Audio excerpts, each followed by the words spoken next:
Hello everyone, welcome to the Lang Focus channel and my name is Paul.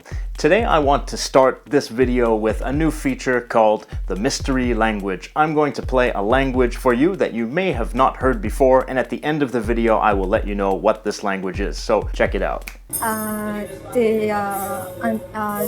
Za sady miteny gasy, no miteny frantsay, no miteny anglisy fa androany dia resaka aminao manokana momba ny teny malagasy. Ny teny malagasy zany dia misy karazany maro arakaraky ny foko sy ny faritra misy anao. Ohatra hoe misy ny betsileo, misy ny atandroy. Okay, stay tuned until the end of the video and I will tell you what language you just heard. Okay, on to our main topic. What country has the most languages spoken? What country is the most linguistically diverse? Many of us come from countries where there may just be one or two main languages and maybe some other regional minority languages too, but there are some countries in the world where the amount of linguistic variation is just mind-blowing. The country with the most languages spoken is Papua New Guinea, with at least 820 different languages spoken. Imagine that.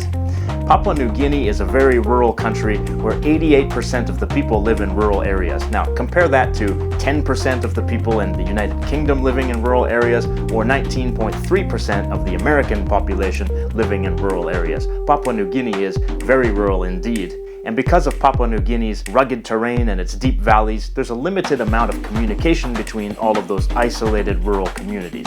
That's why there remains such an amazing amount of linguistic variety today, without any particular languages sort of growing in influence and dominating the others. Imagine that your village speaks one language and the neighboring village just a few kilometers away speaks an entirely different language. That's sometimes the case in Papua New Guinea, and I'm not even talking about different dialects of the same language, although that happens too. I'm talking about completely different languages in certain cases. The languages of Papua New Guinea fall into three categories. The first one is the Austronesian languages, which arrived in Papua New Guinea about 3,500 years ago. Then there are the Papuan languages, which predate the Austronesian languages in Papua New Guinea. And then there are the foreign languages and Creole languages that serve as lingua francas. The term Papuan language simply refers to languages that predate the Austronesian languages, languages that are indigenous to Papua New Guinea. It does not mean that they are a single language family. There are actually several dozen different language families amongst the Papuan languages. And some of those language families have no connection to each other. And there are some language isolates. That means that there are individual languages that have no known connection to any other languages in the world. Most Papuan languages are spoken by only a few hundred to a few thousand people, though there are a few that are spoken by over 100,000 people. There are three official languages in Papua New Guinea. The first one is English, the second is Tok Pisin, and the third one is Hidimotu. The most widely spoken is Tok Pisin. It is an English Creole language which arose during the colonial period. Tok Pisin is now used as a lingua franca, which is very important in a country with so many different languages, and it is also now spoken as a native language by many people. Tok Pisin is less widely spoken in the southern region of Papua, where a different language often functions as the lingua franca, and that is Hidimotu. Hidimotu is a simplified Creole of another Austronesian language called Motu. Its use has been declining in recent times in favor of English and Tok Pisin. English is only spoken by 1 to 2% of the population, but it is widely used in business, and it is supposedly the language of education. But if English is the language of education and only 1 to 2% of the people speak it, then that sounds like a pretty dodgy education system to me. The second most linguistically diverse country in the world is Indonesia, which lies right next to Papua New Guinea. In fact, half of the island of New Guinea lies inside Indonesia.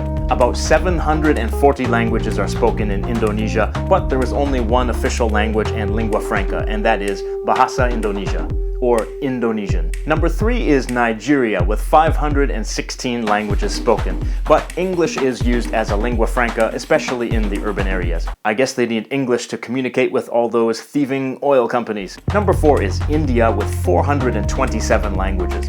The main lingua francas are Hindi as well as English, which was left behind by the British colonizers in exchange for a massively huge amount of India's resources. And number 5 is the USA, which has 311 languages. Now that may sound surprising because we think of the USA as an English-speaking country, but remember that there are over 100 indigenous languages in the USA, even though many of them have a very limited number of speakers these days. There are also a couple of hundred of different languages spoken by immigrants to the USA.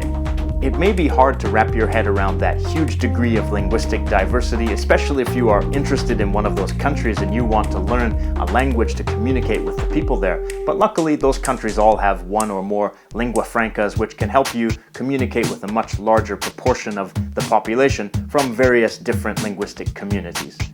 Thank you for watching the Lang Focus channel. Be sure to check out my social media links like Facebook, Twitter, Instagram, and Google+, and also check out the langfocus.com blog as well. The mystery language from the beginning of the video was the Malagasy language from Madagascar. For more information on the Malagasy language, click here and visit the Lang Focus website. Thanks again for watching. Have a nice day.